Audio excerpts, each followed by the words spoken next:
Aula de hoje de Antropologia Bíblica. Nós estamos aqui já na quarta aula. Na primeira, eu falei para os irmãos sobre o primeiro Adão. Na segunda, nós falamos sobre a feminilidade humana. E na terceira, sobre o humanismo secular. Essas três aulas elas já estão disponíveis em áudios anteriores. Agora, a quarta aula, que é a de hoje, sobre a consciência da morte. Não dá para nós falarmos em antropologia sem falarmos em morte, por causa que ela é um fenômeno que ela está imbricado com a humanidade. Ser humano é ser mortal. Por isso que o Aristóteles, que foi um filósofo da antiguidade, ele já usava a morte como sendo a premissa para ser humano. Ele dizia o seguinte: olha, todo homem é mortal. Todo homem. Você só é homem porque você é mortal. Todo homem é mortal. Sócrates é homem, logo Sócrates é mortal. Seja qual quem for você, se você é homem, se você é humano, a morte ela é inerente ao processo. Um outro antropólogo e filósofo também, chamado Martin Heidegger, ele pode ser chamado de antropólogo porque ele também estudou uma parte da antropologia, que é essa parte do fenômeno morte. É um fenômeno. Ele diz o seguinte: a partir de que momento que nós morremos? Nós já morremos imediatamente no próprio nascimento. No nascimento nós já estamos morrendo. Por quê? Porque nós fazemos uma espécie de curva da vida. De curva. Só que a gente só veio para o mundo só para desenvolver esse processo de morte mesmo. Porque todos os dias nós morremos e nós renascemos. Até que a gente acaba no nível zero. Começa no nível zero, existe aqui pelos anos que a gente tem aí, 50, 60, 70, 80 anos, né? Quando chega aqui mais ou menos nos seus 50 e poucos, começa a vida a declinar de novo. Nós vamos sofrendo múltiplas falências, né? A visão, ela já perde a sua capacidade total. Não é mais uma visão 20 por 20, vai diminuindo para 18 graus, para 17, 15... até que a gente acaba lá com catarata, tem que fazer uma cirurgia para poder revitalizar. A audição diminui também, a mobilidade corporal diminui também, a potência então vai diminuindo. As células vão morrendo, não se regeneram mais, vamos envelhecendo, a melanina já não é mais produzida na mesma velocidade, o cabelo vai ficando branco e tudo vai caindo, até que a gente chega ao nível zero de novo. Para então esse filósofo aqui, que é o Heidegger, a morte ela inicia imediatamente no processo do nascimento. Imediatamente. A ruptura, sair da barriga da mãe, sair do cordão umbilical, vir ao mundo, chorar, desenvolver, mamar, esse negócio todo faz parte do nosso processo de morte. Ela é inerente à natureza humana. Todo homem é mortal. E o outro filósofo que eu citei para vocês foi Aristóteles. Embora eles não sejam antropólogos no sentido moderno, porque no sentido moderno o antropólogo ele se preocupa só com o homem na natureza, o homem na sociedade. E esses dois aqui eles não são antropólogos nesse sentido. Só que eles são antropólogos porque eles falam sobre a essência do homem. Eles tratam da humanidade, só que de uma maneira filosófica. Bom, essa é uma antropologia bíblica e nos interessa também porque Deus ele colocou a sentença de morte já logo no primeiro capítulo da Bíblia. Você pega o primeiro capítulo, segundo capítulo, terceiro capítulo, aí ele já fala o seguinte: olha, de todas as árvores que estão aqui no jardim comerás livremente, mas da árvore do conhecimento do bem e do mal, dela não comerás, porque no dia que comeres, certamente morrerás. O primeiro a tratar do assunto da morte foi Deus. Foi o primeiro. E a partir daí, todas as páginas da Bíblia que você vai ler depois, todas, o homem ele é um ser mortal. Primeiro era só uma possibilidade. A morte era uma possibilidade. Depois ela se tornou uma fatalidade. Aí vocês vão trabalhar com essas duas palavras aqui, tá bem? Antes da queda, a morte era uma possibilidade. Depois da queda, ela se tornou uma fatalidade. Não dá para se escapar da morte. Não dá. Ela é um fenômeno universal e fatal. Cedo ou tarde ela vem. No caso de Adão, demorou 930 anos para que o seu corpo tornasse ao pó e se cumprisse o que Deus disse para ele, né?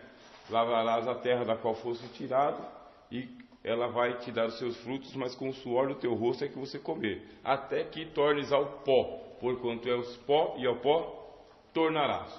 Demorou 930 anos para que se cumprisse a sentença que Deus determinou. Então a sentença, ela se cumpriu.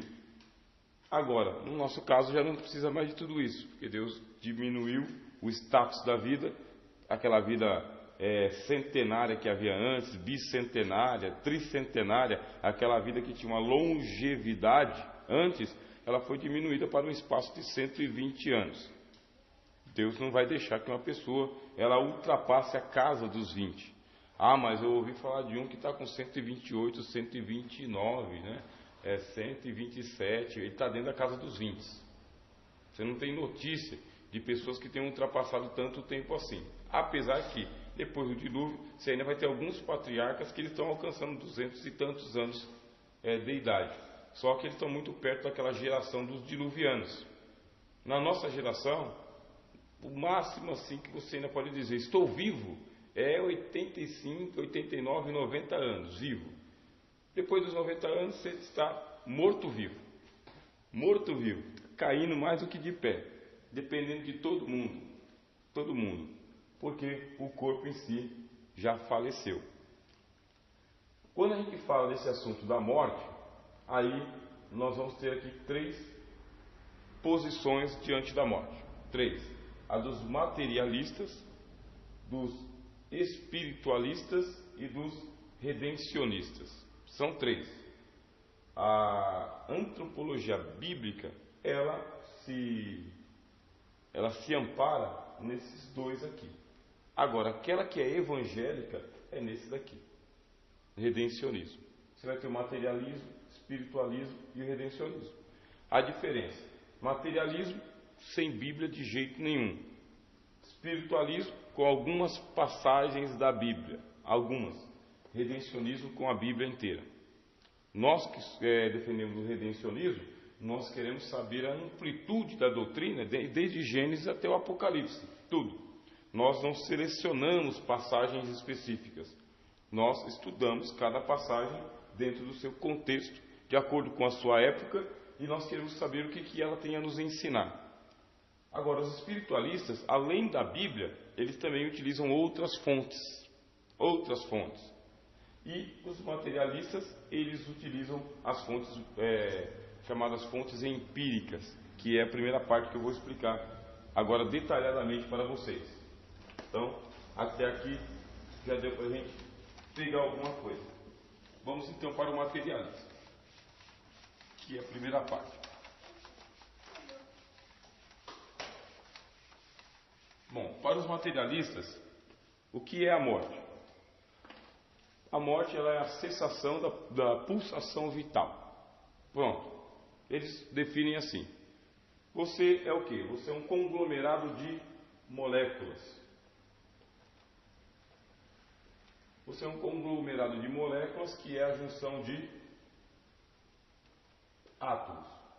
Você não passa de uma carga elétrica. Portanto, enquanto existe uma carga elétrica no teu corpo, você está eletrificado. E essa sua carga elétrica aqui, ela coloca esses átomos e moléculas em movimento, você está de pé. Quando que aconteceu isso? Aconteceu quando a carga elétrica do teu pai junto com a carga elétrica da tua mãe pegaram lá e ajuntaram sêmen junto com o óvulo, houve a fecundação e ali prótons, nêutrons, elétrons e toda essa carga biológica que vem com o seu DNA, com o seu RNA, toda essa carga biológica foi fecundada no útero da tua mãe. Ali você não é um ser, você não é nada ali. Você é um embrião, um projeto de ser. Um projeto. mas você não é nada. Aonde está a tua consciência? Não existe. Alma? Também não. Saber se você está vivo ou não? Nada disso existe. Porque você não é um ser consciente. Você é um projeto. Você poderia ser qualquer coisa. E quando é que você vai ter consciência de que você é alguma coisa? Vai demorar muito tempo ainda, porque você é um animalzinho. Você é um animalzinho humano. Só isso. É um animalzinho. Você não tem consciência da vida, consciência da morte, consciência do ser, do eu, do mundo, das coisas, de nada disso. E Deus não existe. Não existe. Para os materialistas não se leva em consideração essa possibilidade da existência de Deus, nem a possibilidade. Simplesmente Deus não existe. Por quê? Porque para os materialistas Deus é uma criação da nossa psique. Só isso. Nós que projetamos o paizão e não a existência dele em si. Portanto, o que é que você tem de fato nas suas mãos? Você tem de fato nas suas mãos esta carga elétrica aqui que está animando o teu corpo. O que é o teu coração? É um músculo, é uma bomba. Teu coração tem a função de bombear o sangue para o corpo. Então, pega sangue da perna, leva para o braço. Pega o sangue do braço, leva para a cabeça. Pega o sangue da cabeça e lança para o pé. Essa que é a função do sangue. Junto com os rins, que vai fazer a filtração. Junto com todo o seu sistema nervoso, que vai fazer a transporte do sangue, do oxigênio e da água para tudo quanto é parte. Junto com o teu estômago, com o teu cérebro. E você é uma máquina eletrificada. Enquanto o seu coração está fazendo essa função, aí o teu cérebro está oxigenado. O oxigênio mantém o teu cérebro tranquilo, hidratado, né? Você está vivo. Tudo aqui é uma carga elétrica. Tudo. Tudo é consequência de um composto químico. Aí chamam isso aqui de composto. Composto porque está com vários elementos. Composto químico. Composto orgânico, composto biológico. Pega tudo isso daqui, ajunta, você é isso daqui. E a noção de eternidade? E a noção de bem e mal, certo e errado, Deus e inferno? Qual que é a noção? Criações psíquicas, neurose na verdade. Como que se resolve isso daí? Se resolve com uma linha do tempo. E essa linha do tempo é o tempo que você tem na verdade. Quando então o teu coração vai ficando enfraquecido, a curva, né? Já não vai andando na mesma velocidade. Teu corpo ele já não está mais consumindo a energia que você está ingerindo, ou seja, você chega na hora do almoço, vai lá e faz aquele pratão, come aquele pratão, só que você não vai conseguir digerir esse pratão, a energia, a carga energética que ele tem ali, com as calorias, até o fim da noite. Só uma parte, chama-se isso de metabolismo. Aí por causa desse seu metabolismo que está desacelerado, era acelerado quando você estava crescendo, adolescente, jovem, adulto, vigoroso. Agora que você está envelhecendo, você vai fazendo o que com essa comida toda? Você vai gastar só uma parte da energia e o restante da energia vai virar colesterol. Aí você vai ficar hipertenso. Aí você vai engordar. Por que está engordando? Porque o teu corpo já está dando sinais para você de que você já não é mais um garotão. Já não está mais na juventude. É só isso que acontece. É só isso. Consequentemente, você vai desenvolver várias doenças. Várias doenças. Algumas são doenças patogênicas, outras são hereditárias e outras são do estilo de vida mesmo. Então tem várias, tudo isso aqui é explicado quimicamente, organicamente, biologicamente, é só isso. Por isso que você toma injeção, vacina, vai para o médico, fica cansado, dorme pouco, fica irritado, estressado, porque a tua máquina humana está pifando. Está pifando. E isso é igual um carro, uma geladeira, igual um relógio, igual um celular, igual qualquer coisa. Só modifica o seguinte: você tem uma consciência. Mas o que é a tua consciência? Também é um composto químico, orgânico e biológico. Tanto é que você pega e você desenvolve um psicotrópico. Psicotrópico é uma droga que é extraída da natureza. Portanto, você é o quê? Você é terra. Aí vai pegar você e vai saber o seguinte: olha, você tem que ter vitamina A, B, C, complexo vitamínico, você tem que ter iodo, você tem que ter ferro, você tem que ter fósforo,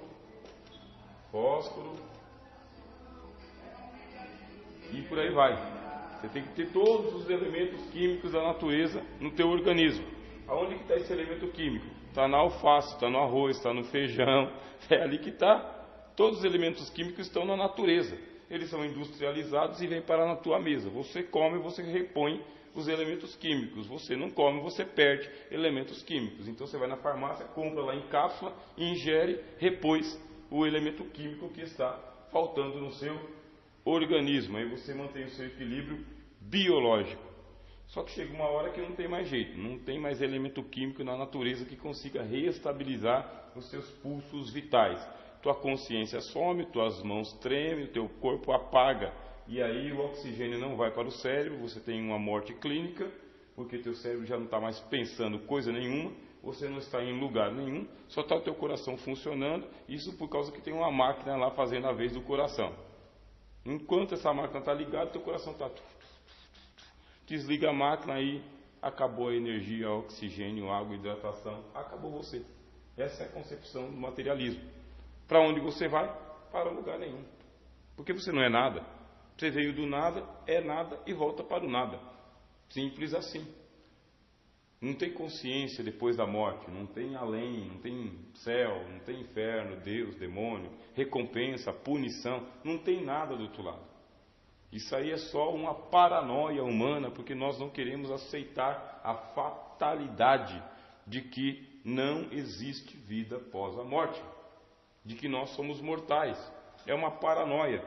E por causa dessa paranoia é que a gente tem dois cuidados. Primeiro, a gente tem um cuidado materialista, todos nós. Por mais crente que a gente seja, sabe? Por mais espiritualizado que a gente seja, e por mais que a gente tenha noção da eternidade, nós tomamos várias precauções materiais. O ladrão vem assaltar a gente entrega o que ele está querendo, senão ele vai pipocar e a gente vai partir. E a gente é crente, a gente sabe que se a gente partir, nós vamos para Deus. Mesmo assim, nós tomamos precauções materialistas. A gente não reage ao ladrão. A gente vai ao médico, fazemos tratamento, tomamos a medicação. Porque mesmo sabendo que a gente vai para o céu, a gente acredita nisso, mesmo assim a gente é materialista também. A gente não quer ir antes da hora. Queremos prolongar o nosso tempo aqui. Somos materialistas também porque nós temos uma vida social. Vida social, a gente tem pai, tem mãe, tem filho, tem esposa, tem parente.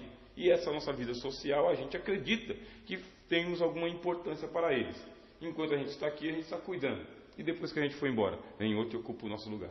Então, antes que alguém venha e ocupe o nosso lugar, vamos ser materialistas e nos preocupar em ficar o maior tempo possível perto de casa, para garantir o território do macho alfa, sabe? Tomar conta. Aí a gente tem essa noção. Vocês percebem que é uma explicação altamente materialista, desestimulante, sabe? Ela é até depressiva, porque você sabe que você é substituível a qualquer momento. E quem é que nos prova isso? É o materialismo, que eles usam o chamado empirismo.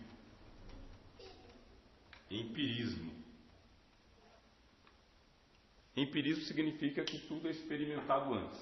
A experiência nos mostra que somos descartáveis. Eu sou importante para a minha família. Só que a família do lado tinha um cara que era importante também. Tinha uma mulher lá que era importante também. Só que quando ele morreu e ela morreu, veio outra pessoa da mesma importância e ocupou o lugar.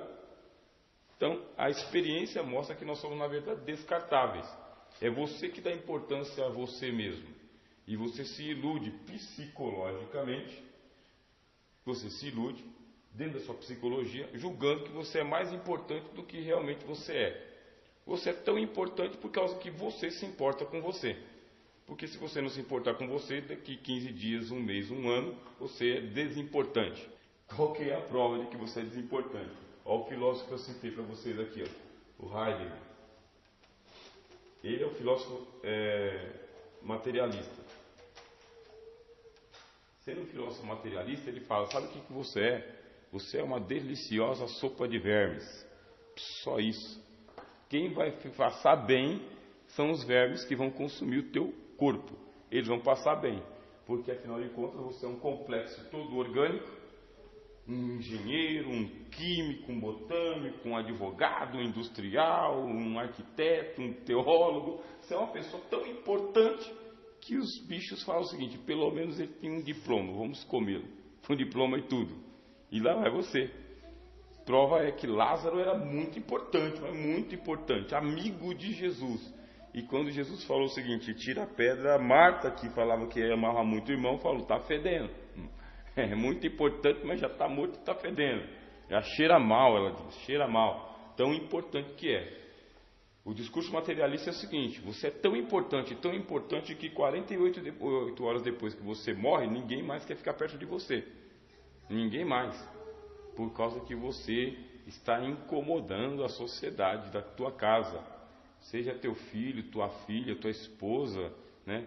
E no caso do pessoal lá de fora ainda os amantes, né? É muito importante, mas ninguém quer dentro de casa porque você agora é um cadáver fedorento. Vai impregnar a casa toda. Não precisa nem morrer, na verdade, é só você pegar um câncer. Se você pegar um câncer, aquele câncer fedido, né? Vai corroer o teu corpo e aquelas suas crises de neurose, de dor, necessidade de morfina, isso é insuportável. Vão depositar você dentro de uma sala de hospital, junto com outros cancerosos também, para que ali você, junto com os outros cancerosos, encara de frente o demônio da morte. E o demônio da morte é o nada. Você não estará aqui. E aí vem a paranoia religiosa. A paranoia religiosa é, pelo menos eu fiz o bem. Se eu fiz o bem, então o Deus Todo-Poderoso viu o bem que eu fiz e mesmo que eu perca o meu corpo, eu ganho a oportunidade de ir para um lugar melhor. Materialmente, isso aí eles nem vão descartar. Porque você precisa dessa outro tipo de morfina. Tem a morfina química, que eles vão lá e colocam diretamente na tua veia, e tem a morfina psicológica, que é a noção da eternidade. Pelo menos você encara a morte um pouquinho, não enchendo tanto o nosso saco. Seria assim. Com o fato das pessoas pacientes de câncer terem esperança de vida eterna, eles não ficam gritando que nem loucos lá no hospital. Eles ficam dopados por causa da morfina e ainda tem uma esperança de vida eterna. É religioso, quer entrar fazer as rezas aqui? Pode entrar, faz as rezas aí. Pelo menos esse camarada não fica gritando com medo da morte. É isto. Esta é a noção materialista. E o discurso, ele é um discurso eloquente. Vocês perceberam já. Ele é um discurso que ele tem seus pontos de convencimento. Aí você fala, para que eu venho fazer teologia numa situação dessa? Vem fazer teologia numa situação dessa para que a tua crise existencial ela seja defrontada. Você já se defronta com esse argumento que existe no materialismo e que é um argumento eloquente e que pode balançar a fé de muitos de nós na hora da morte, na hora de enfrentar a morte. Senhor, se tu existes, se eu sou tão bom, por que o meu filho, minha esposa, meu parente, por que isso e aquilo outro? São os questionamentos éticos que nós fazemos, por causa que a doença ela é uma ameaça, ela é uma ameaça de morte. A doença, a tragédia, ela é uma ameaça de morte. Se aconteceu com ele, acontece comigo. Aí os materialistas falam, é mesmo, acontece mesmo. Então quando você for atravessar a rua, olha para os dois lados, porque o cara vai acelerar e vai te pegar. E na hora que ele te pegar, você vai embora. E do lado de cá, lá vem o pessoal da papiloscopista, junto com o pessoal do IML, e se você estiver todo esmagado, eles vão pegar a pazinha e com a pazinha vão colocar você dentro de um caixão. Se estiver todo despedaçado, vão pegar pedaço por pedaço, jogar tudo junto lá. Quando chega lá no IML, eles vão tentar costurar teu braço com o teu corpo, mas pode ser que não seja teu braço. Pode ser. É o braço de alguém que foi costurado no teu corpo. Em alguns casos, lá no caixão, está só o cara daqui para cima, porque daqui para baixo não tem nada. Não tem nada. Porque o pessoal da funerária vai dar uma disfarçada no caixão. Eles dão uma disfarçada. É tão fedido que eles vão passar ali um produto, né, etílico, um éter, vão quebrar o fedor, o mau cheiro, a catinga, e vão costurar o cara todinho, costura a boca, né? Tampa o ouvido, costura tudo, costura todos os órgãos. Primeiramente eles já abriram, já tiraram tripa, coração, baço, rim, tiraram tudo, socaram um monte de feno, de ferragem, como chama? Enxertaram o cara de um monte de coisa ali. É serragem que chama mesmo, né? E pronto. O que tem ali? Carcaça, só carcaça. Aí você, crente espiritual, fala o seguinte, vamos orar para Deus ressuscitar. O milagre tem que ser grande. Tem que ser um milagre extraordinário, porque nem órgão tem ali para Deus ressuscitar.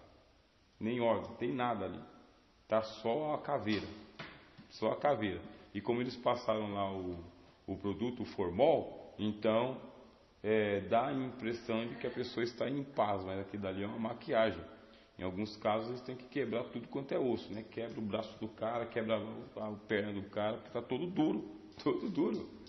E pronto, eles modelam ali o cidadão.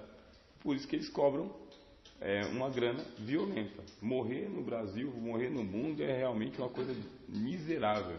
Porque você que fica do lado de cá, você vai ficar com uma despesa lá de 8 mil reais, 5 mil reais, porque tem os papas defuntos. Os papas defuntos, eles são materialistas também. Eles não tratam a morte com romantismo, sabe? Esperança, religiosidade. Tratam a morte como um negócio lucrativo. Porque todo mundo vai morrer, enquanto eu estou por aqui eu tenho que ganhar uma grana para viver menos pior. Materialismo. Tudo se resume a isso daí. Esse é o aspecto nada romântico da morte. Bem cruel. E o teólogo tem que ter essa noção. Porque o teólogo ele vai tratar desse aspecto romântico da morte, com a pessoa que está enlutado na igreja, principalmente as lideranças. Nós mesmos existencialmente enfrentamos essa situação, e o líder cristão, o teólogo também, vai estar do lado da família, que vai estar lá com 8 mil reais para poder enterrar o seu morto. Enterrar, para fazer a liberação lá no IML, um sacrilégio. Quase 48 horas, em alguns casos 72 horas. Seja quem for, porque você não tem grana. Se você tiver grana, você consegue a liberação do corpo primeiro. Não tiver grana, não. Aí vem o caixão. Quando vem o caixão de papelão da prefeitura, caixão de primeira, caixão de terceira, caixão de quinta, tudo isso daí. Aí vai contratar a funerária, tem aquela funerária mais popular, tem aquela que é mais luxuosa, depois vai enterrar na Vila Formosa, no Carmozina, no Quarta Parada, jazigo, se não tem jazigo, ou de última hora eles vão vender para você um jazigo que tem ali 6 gavetas ou 3 gavetas, e essas 3 gavetas custam 5 mil reais, paga a primeira ali 1.500 na hora, depois você vai parcelando o restante. Do contrário, o teu morto vai ser enterrado numa cova rasa da prefeitura. Naquela cova rasa da prefeitura tem um morto ali que foi enterrado há 15 dias atrás. Portanto, por isso que ela está rasinha assim, porque já tem 3 mortos ali para baixo. E na hora de desenterrar esses 3 mortos aí, e aí, filho? Você se ferrou, meu, porque o teu morto está ali, o osso não é o osso do teu morto, entendeu? Ali é o osso de outro morto. Mas como está na mesma cova, pega aquele osso ali como se fosse do teu morto e fala, tó, o teu. Aí vem o segundo que fala, meu pai estava aqui, então, esse aqui é o segundo ossado, tó, mas não é o pai dele. E aí você vai lá para o ossuado. Isso é materialismo. É cru do jeito que eu estou falando aqui. Tem nada de romantismo. Está nem aí para esse negócio de romantismo. Noção espiritual, coitado. Tá melhor ir lá e queimar, é o que eles falam. Crema. Cremar 3.500 reais, 4 mil reais, você faz a cremação da pessoa. Pelo menos você tem certeza que é o osso que você está queimando. Mas toma cuidado, porque eu fui participar de um velório na Vila Alpina, e aí está lá o pessoal falando, mas esse não é o nosso morto, subiram o morto errado. É sério. Você contrata música, Adriel, fica aqui dentro. Misericórdia, hein? Você contrata a música, né? Porque lá você não tem muito contato. Aí todos os mortos descem lá para a câmara fria. E fica lá embaixo o pessoal cuidando. Aí eles vão ver na etiquetinha, né? Etiquetinha 1, etiquetinha 2, etiquetinha 3. Aí na etiquetinha 2 tem que tocar esse salmo aqui, junto com essa música aqui, junto com essas fotos aqui. Aí você fica lá em volta esperando. Daqui a pouco sobe o caixão, toca a música, mostra as fotos, né? Aí você dá uma olhada lá, não sei o que, no caixão, não se aproxima porque ele vai ser cremado. Só isso. Fácil assim. Tem aquele romantismo do cemitério da Vila Formosa, não. Você está lá perto do morto, não. Você está à distância aqui e está olhando. Aí estou eu lá observando, estou esperando lá a hora de chegar o corpo da minha tia. Quando sobe, não é o corpo da minha tia, é outro. Desce. Música errada, morto errado. Turma errada. Aí se passa assim. E aí na hora da cremação, só vê a fumacinha subindo. Acabou. Não tem mais nada. Chora, vai para casa, não sei o que, limpa a casa, né? E a vida continua. Vida ou morte, de acordo com Heidegger. Perceberam? Isso aqui são os materialistas. Eu vou fazer uma pequena pausa para vocês fazerem as suas perguntas.